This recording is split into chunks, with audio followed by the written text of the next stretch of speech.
दोस्तों। आज हम जिस बीमारी से हम बचपन से जूझ रहे हैं उसका नाम है माइटोनिया डिस्ट्रॉफी।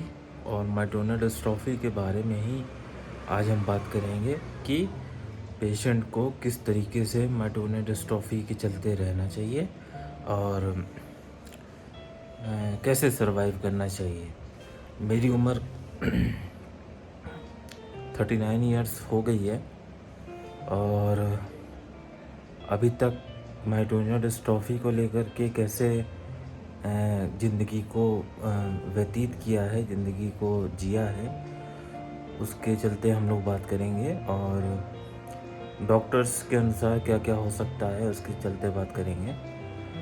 तो माइटोनिया डिस्ट्रॉफी मुझे बचपन से है, मतलब जब हम पैदा हुए तो क्रिकेट में रनिंग में प्रॉब्लम होती थी, फील्डिंग में प्रॉब्लम होती थी। जब 2-3 साल के हुए तो 4 साल के हुए तो ये चीज़ देखने को मिल रही थी। तो हम गए डॉक्टर के पास और डॉक्टर ने वो हैमर से यहाँ पे मार करके देखा तो ये नसें बिल्कुल अकड़ जा रही थी। तो डॉक्टर ने कहा कि ये रेयर डिसीज़ है और रेयर डिसीज़ में इसका नाम माइटोनिया डिस्ट्रॉफी है और इसका कोई इलाज नहीं है। सिम्टोमेटिक ट्रीटमेंट हो सकता है कि अगर आपके शरीर में कहीं कोई प्रॉब्लम आ रही है तो उसकी दवाई हम दे सकते हैं, इसका इलाज नहीं है क्योंकि ये जीन्स की म्यूटेशन पे ये बीमारी होती है और जीन्स जैसी पैदा होते वक्त बन जाती हैं वैसा ही फिर चलता है, उसका कोई इलाज नहीं है। तो 39 इयर्स की एज तक आते आते 40 इयर्स की एज तक आते आते किन किन दिक्कतों का सामना होता है और उन चीज़ों से कैसे हम लोग को बाहर निकलना है माइटोनिया डिस्ट्रॉफी के पेशेंट को, वो हम आज इस बारे में कुछ बात करेंगे। तो सबसे पहले डॉक्टर को हमने दिखाया बचपन में। डॉक्टर को दिखाने के बाद फिर जब इसका कोई इलाज ही नहीं है तो उन्होंने फिर 1-2 दवाइयाँ लिख दी और कुछ विटामिन्स लिख दिए। चलती रही ज़िंदगी। छोटे पर पे तो वैसे भी शरीर में ताकत होती है, समझ में नहीं आता है ज़्यादा, थोड़ा बहुत रनिंग में डिफ़िकल्टीज़ होती थी। ठीक है, चलो चलते रहते। अभी क्या हो रहा है कि 35 इयर्स तक तो ज़्यादा प्रॉब्लम नहीं हुई, हालांकि गिरे बहुत, साइकिल से गिरे, बाइक से गिरे, चलते गिरे, बहुत बार गिरे। तो बॉडी में इतनी स्टिफनेस होती है कि अगर एक हल्का सा आप रोड पे चल रहे हो और एक हल्का सा पत्थर आपके पैर में लग गया तो उस समय आपकी बॉडी आपको जो माइटोनिया डिस्ट्रॉफी का पेशेंट है उसकी बॉडी उस चीज़ को संभाल नहीं पाएगी और वो पूरा का पूरा पूरी बॉडी में स्टिफनेस आ जाएगी, क्योंकि मेरे पूरी बॉडी में माइटोनिया डिस्ट्रॉफी है। पूरी बॉडी में स्टिफनेस आ जाएगी और पेशेंट बिल्कुल ऐसे गिरता है, ऐसे मतलब हम बिल्कुल ऐसे गिरते हैं धड़ाम से ऐसे।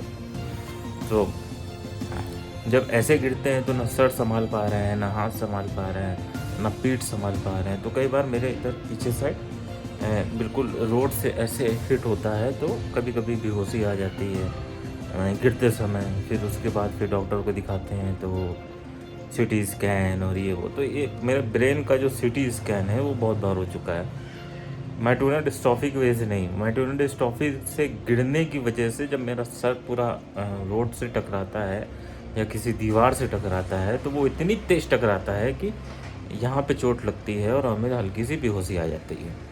तो डॉक्टर देखता है कि कहीं क्लॉटिंग तो नहीं हो गई, कुछ तो नहीं हो गया। तो ये सिम्टोमेटिक ट्रीटमेंट है, माइटोनिया डिस्ट्रॉफी की वजह से जो प्रॉब्लम्स हो रही हैं उसका सिम्टोमेटिक ट्रीटमेंट। ठीक, तो इस तरीके से बहुत बार गिरे हैं, अनगिनत बार गिरे हैं और कभी भी ज़िंदगी में हार नहीं मानी।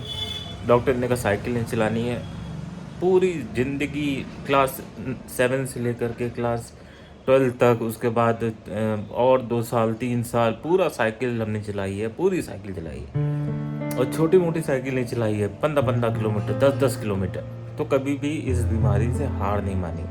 गिरेंगे, उठेंगे, फिर चलेंगे, फिर गिरेंगे, फिर उठा। तो मैं गिरा हूँ और मेरे सर पे बहुत चोट लगी है, मेरे कंधे में बहुत चोट लगी है, मेरी पीठ में बहुत चोट लगी है। तो इस तरीके से चलता चला आ रहा था। सॉरी फॉर डिस्टर्बेंस, एक कॉल आ गई थी तो मैं लीक से हट गया। तो होता क्या है माइटोनिक डिस्ट्रॉफी में कि मेरी आंखों में अकड़न आती है, मेरे मुंह में अकड़न आती है, मेरे हाथों में अकड़न आती है। ये 24 आवर्स रहती है ना। तो जब आप इस जीवन को जीते हो तो आपको बहुत सी चीज़ें ध्यान रखनी पड़ती हैं इस बीमारी के होने की वजह से, कि आपको ऐसी जगह चलना है, ऐसे चलना है कि जहाँ पे आपको ठोकर न लगे, आपको भीड़ भाड़ में नहीं घुसना है। अगर रेलवे स्टेशन पे आप जा रहे हैं और रेलवे स्टेशन में ट्रेन पकड़ने के लिए बहुत भीड़ लगी हुई है, या जनरल डिब्बे में आप घुस रहे हैं, तो नहीं घुसना। आपको जहाँ पहुँचना है मत जाइए। लेकिन अगर आप डिसबैलेंस हुए और आप अगर लड़खड़ाए और गिरने के बाद आदमी आपको परफेक्ट समझेगा, क्योंकि बॉडी में कहीं नहीं दिखता है कि आपको कोई डिसीज है। बॉडी एकदम फर्स्ट क्लास रहती है, ठीक है। आदमी नहीं सोच पाता है कि भाई इसको प्रॉब्लम क्या होगी, तो आदमी आपको ऊपर से ऐसे मेरे साथ एक बार हुआ कि मैं दशहरे के मेले में गया और वो छोटा सा ग्राउंड था। तो जब रावण दहन स्टार्ट हुआ तो क्योंकि छोटा सा ग्राउंड था, सब लोग बाहर निकलना शुरू हो गए। ग्राउंड से बाहर निकलना शुरू तो हम गेट पे खड़े थे। हम उतनी तेज मेरा मूवमेंट नहीं हो पाया। जब गिरे तो मेरे ऊपर से बहुत सारे लोग निकले, बहुत सारे लोग निकले। फिर एक दो वाले लोग थे, उन्होंने जब देखा तो उन्होंने खड़ा कर दिया। जब हमको खड़ा किया तो उसके बाद फिर वो जो स्टिफनेस थी वो खत्म हो गई। उसके बाद फिर हम चलते बाहर। ठीक है, ये सब चीज़ें बिल्कुल मैंडेटरी हैं कि आपको ऐसी जगहों पे नहीं घुसना है जहाँ तक कि भीड़ है,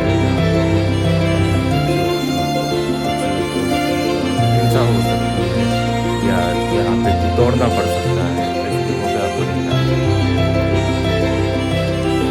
अब उसके बाद क्या हुआ कि अब हम 35 की एज तक तो सब बढ़िया चल रहा था, कहीं कोई दिक्कत नहीं थी। 35 के बाद क्या प्रॉब्लम्स आनी स्टार्ट हुई ड्यू टू माइटोनिया। सबसे पहली चीज़ तो हार्ट में प्रॉब्लम आनी स्टार्ट हुई। हार्ट की जो बीट्स हैं वो बहुत तेज चलती है, जैसे कि 120, 135, 165 तक की हार्ट की बीट्स मेरी पहुँची। उसके क्या है,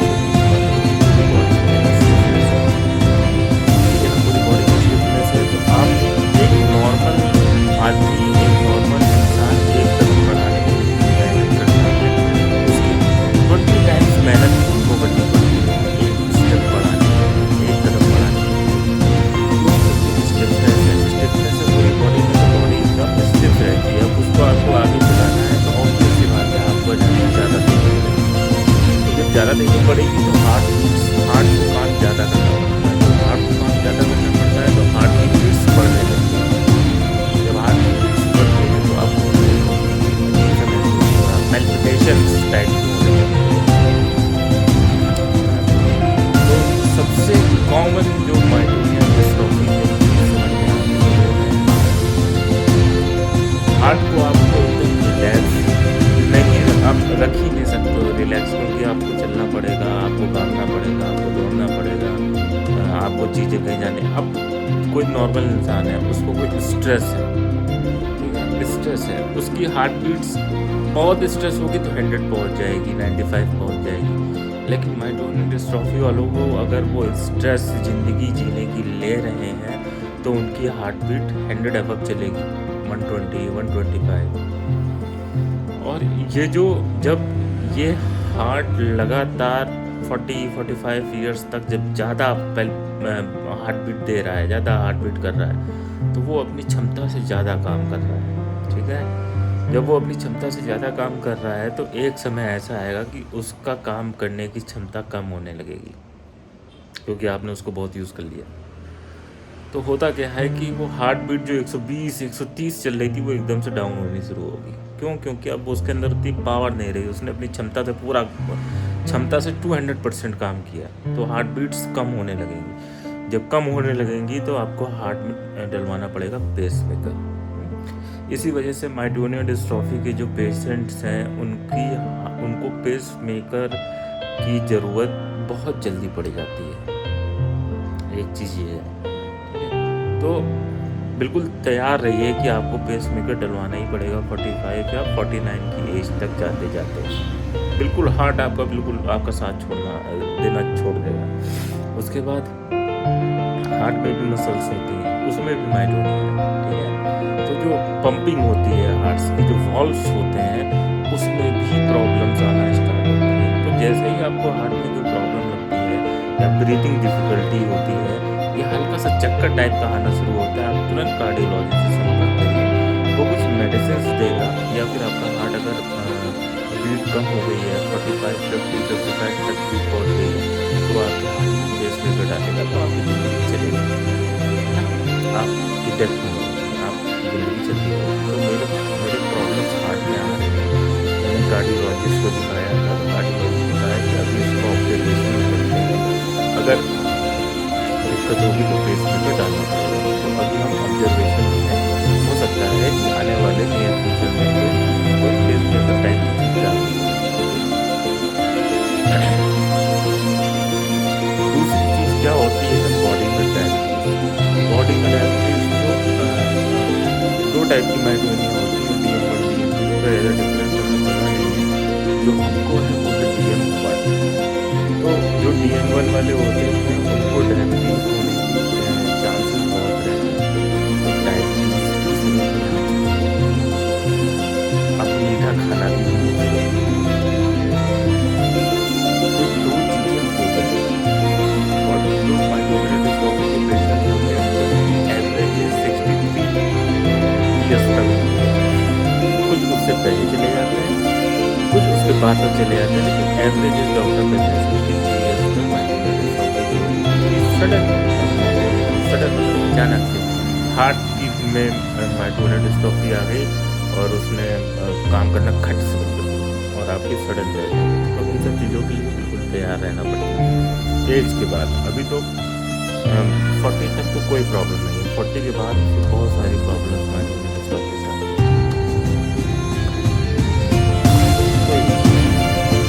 और उसके बाद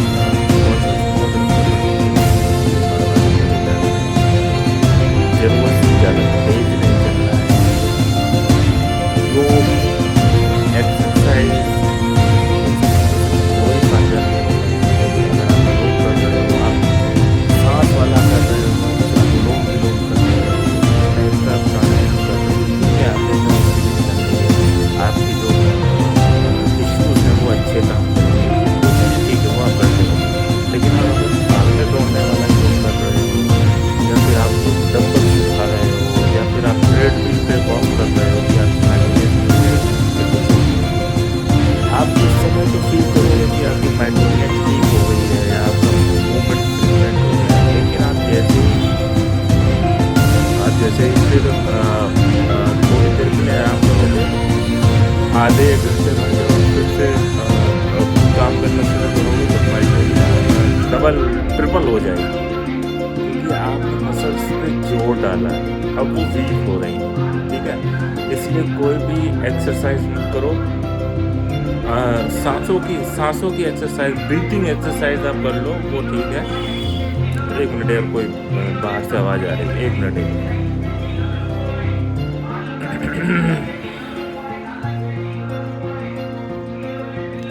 ओके, तो आप ब्रीथिंग एक्सरसाइज कर लो, लेकिन ब्रीथिंग एक्सरसाइज के अलावा जो फिजिकल एक्सरसाइजेज होती हैं उसको बिल्कुल अवॉइड करो, उसकी कोई ज़रूरत नहीं, ठीक है। और जो अगली चीज़ आती है वो ये है कि जितना प्रसन्न रह सकते हो, देखो आपको ये सोच के चलना पड़ेगा कि आपके शरीर में एक प्रॉब्लम है, ठीक है ना। आप आम इंसानों के तरीके नहीं हो। आम इंसान अगर बहुत सक्सेस पा रहा है अपनी लाइफ में और आप देखा देखी कि हमको भी सक्सेस पानी है और आपने अपने शरीर पर लोड डालना शुरू किया, तो वो शरीर आपका मना कर देगा कि नहीं, हम इतना लोड नहीं ले सकते भाई, माइटोनिया है, कुछ तो कदर करो, कुछ तो अहमियत समझो। तो दूसरों से देखा देखी नहीं करनी, ठीक है ना। दूसरा अगला आदमी क्रिकेट खेल रहा है और क्रिकेट में शॉट्स मार रहा है, सब लोग तालियां बजा रहे हैं, आप कोने में बैठे रहो, है ना। आपको कोई नहीं पूछ रहा है, ना पूछे, ठीक है। लेकिन आपको ये एक्सेप्ट करना पड़ेगा कि आप नॉर्मल इंसान के तरीके नहीं हो, और बिल्कुल भी अपनी बॉडी पे कोई भी ओवरलोड, कोई भी स्ट्रेस डालने की जरूरत नहीं है। जिंदगी छोटी सी है, माइंड डिस्टर्ब छोटी सी, कब खत्म हो जाएगी पता नहीं, ड्यू टू हार्ट, ठीक है ना। तो जितने दिन आप जी रहे हो उतने दिन अच्छे काम करके, अपने आप को अच्छे रख करके, जितना हो सके 1% भी ऊपर नहीं, जितना आपसे हो सके उतना काम करो, उतने पैसे कमाओ, उतने में ही गुजारा करो, और फिर आराम से। और थर्ड जो चीज़ हम आपको बताना चाहते हैं कि मेंटेनेंस डिस्ट्रॉफी रेयर और रेयरेस्ट चीज़ है। अगर आप 10,000 लोग खड़े कर दोगे तो सकता है, अगर हिंदुस्तान में पूरी बॉडी में अगर मेंटेनेंस की अगर बात करें तो उसमें 10% ये रेयर और रेयरेस्ट चीज़ है। इसमें आपको हेल्थ इंश्योरेंस नहीं है। आप स्टार हेल्थ में चले जाओ, आप केयर हेल्थ में चले जाओ, आप किसी भी हेल्थ केयर इंश्योरेंस में चले जाओ, आपको इंश्योरेंस नहीं देगा कोई भी आदमी। तो आपके फ्यूचर में आपके पास इंश्योरेंस नहीं है, जो भी आपके अकाउंट में बैलेंस है बस वही आपकी मदद करेगा। आपके फ्यूचर में अगर आपको हार्ट में कोई प्रॉब्लम आती है, पेट में लगवाना पड़ता है, पेट में लगवाने जाते हैं 3 से 4 लाख रुपए का। तो अगर आपको पेस में लगवाना पड़ता है तो आपके अकाउंट में 4 लाख होना चाहिए, क्योंकि आपके पास कोई भी हेल्थ बेनिफिट नहीं, कोई भी हेल्थ पॉलिसी नहीं, ठीक है। तो अपने पैसे को सेव करो अपनी लाइफ के लिए, कि भाई अगर हम कमा रहे हैं, अगर हम 1 लाख रुपए कमा रहे हैं तो 80,000 कम से कम पर मंथ हम सेव करेंगे। हम 20,000 में पूरा महीना गुजारते हैं, ठीक है। वो 80,000 आपके एक उम्र के बाद आपकी बॉडी पे ही लगने वाले हैं, और लगने वाले हैं, इसमें कोई डिफरेंट बट नहीं है, लगने ही वाले हैं, ठीक है। बाल बहुत जल्दी लगते हैं,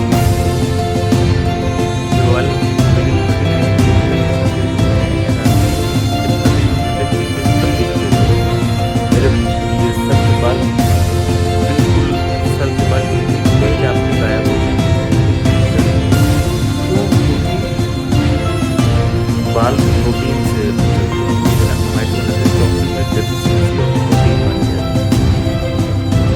तो अब बॉडी को प्रोटीन तो बॉडी सेलेक्ट करती है, हार्ट को बनाना है तो प्रोटीन की जरूरत है। तो वो जो बालों में प्रोटीन है ना उसको कट करती है, हार्ट की तरफ प्रोटीन होती है, बाल आपको जाना, मसल्स की तरफ प्रोटीन देती है, बाल आपको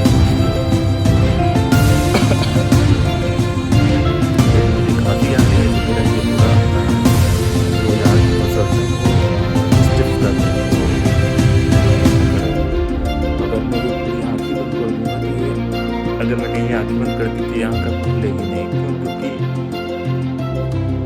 ये आंखों की जो मसल्स है वो स्टिफ हो गई, अब ये थोड़ी देर में रिलैक्स होगी, अब रिलैक्स हो गई अब। और ये जो कॉन्स्ट्रक्शन और रिलैक्सेशन का जो ये टाइम लग रहा है ना, ये वर्स्ट हो जाता है जब आप किसी स्ट्रेस में होते हो, जब आप किसी दुविधा में होते हो, जब आपके मन में 25 बातें चल रही हैं। तो मन को एकदम शांत रखो, बाहर में जाए दुनिया, बाहर में जाए पैसा, बाहर में जाए आपकी इज्जत, बाहर में जाए आपका ईगो, एकदम फ्री माइंड होके जियो। जिस तरीके से ऊपर वाले ने ज़िंदगी दी है बिल्कुल वैसा ही जीना है। हमें नहीं दूसरों के साथ अपने आप को कंपेयर करना है, हम नहीं हैं वैसे, ठीक है। आगे और वीडियोस में और बातें हम लोग करेंगे, और माइटोनिक डिस्ट्रॉफी में कैसे जीना है, कैसे रहना है, और क्या क्या डिफ़िकल्टीज आती हैं, एक एक वीडियोस में अब डालने वाला हूँ। हो सकता है कि मेरे, क्योंकि हम माइटोनिक डिस्ट्रॉफी पूरे बचपन से माइटोनिक डिस्ट्रॉफी झेल रहे हैं, तो मेरे एक्सपीरियंस से अगर किसी को लाभ होता है तो ये मेरे लिए बहुत ही अच्छी बात है, ये एक अच्छा कर्म है। तो हम माइटोनिक डिस्ट्रॉफी के वीडियोस डालते रहेंगे, और एक कुछ ना कुछ एक अच्छा सा इशू, एक अच्छा सा टॉपिक बना करके हम वीडियोस डालते रहेंगे, और साथ ही साथ अपने हेल्थ की भी जानकारी आपको देते रहेंगे कि मेरे साथ कब कब क्या क्या हो रहा है। ठीक है। तो फिर हम लोग मिलते हैं नेक्स्ट वीडियो में और किसी एक अच्छी जानकारी के साथ फिर से। तब तक के लिए बाय।